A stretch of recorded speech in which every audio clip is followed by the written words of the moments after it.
Feeling like the old head here. We have Kid J. I'm so excited to sit down with you in the commercial break. I'm like, when was the first time you were here? Oh, I think I was 20. No, you were younger. You were in your teens. Right. Now, I haven't aged a day, just to be clear. Oh, stop. But it's not about me.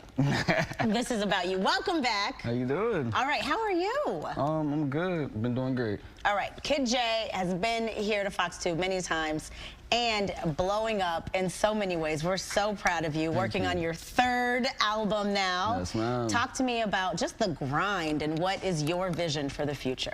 Okay, so my vision for the future right now is to just put together my third album, because I know I've been having people, wait.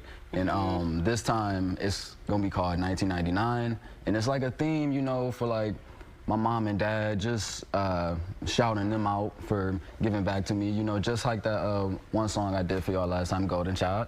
And so basically, I just want to put out this album and, push the narrative stronger and just keep the support going, What is the message in most of your music? Ooh, the message in most of my music is that I don't want to teach the kids that, they have to make music a certain way to follow the stereotype of blowing up, because I've had people tell me, like, if you cuss and swear in your music and go about it this way, you're gonna blow up and get millions of streams. And I'm like, nah. Yeah. I don't want to do it like that. I want to do it my way. Yeah. So yeah. And I have to shout out Mom and Dad, because every time you come here, they are right here supporting you. And that is just beautiful. See, did you see how young you were? That's when you were here. That's when you were here. You were so young. I cannot take it. I still had the hair, though. I tell you. I know. See, talking about I was 20. You were not 20 in that picture, sir. Okay, so you are also getting some big recognition from major hip-hop stars who are like, I see you, young men. Keep doing what you're doing. Yeah. Tell me about it.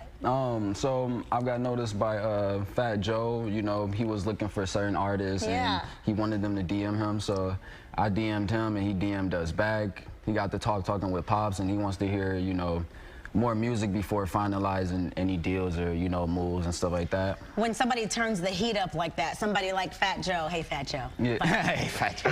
When somebody like Fat Joe turns the music up, or turns, that heat up, right. How do you feel? It has to light something in you, like, all right, I'm about to go hard. Oh yeah, it gets to the point to where I'm probably sitting in my room making songs about nothing. Yeah. Just because I got to keep the content going, and it's coming. It's coming. How has social media and the pandemic changed the game for you?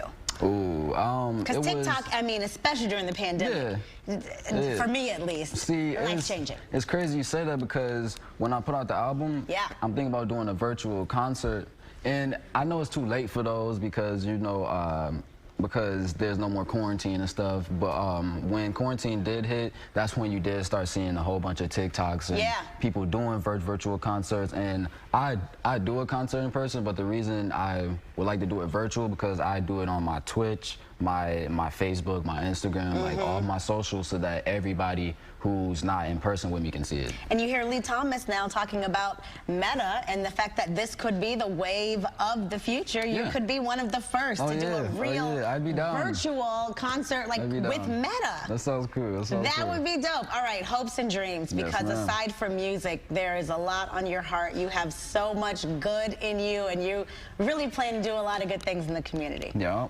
What do you want to do?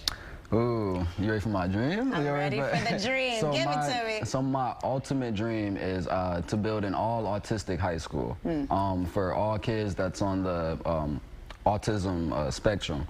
So growing up, I went through things like bullying because I had a bad stuttering problem. So the idea came from, I have a 10-year-old little brother, actually 11, sorry. I have an 11-year-old brother who's autistic, and I don't want him to have to go to schools to where he has to deal with what I had to deal with as far as bullying.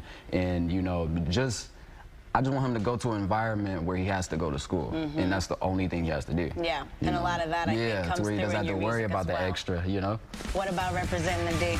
Oh, come on. All I day? represent hood. That's my, okay, because you know, I'm originally from Ypsilanti. Detroit is definitely my second home.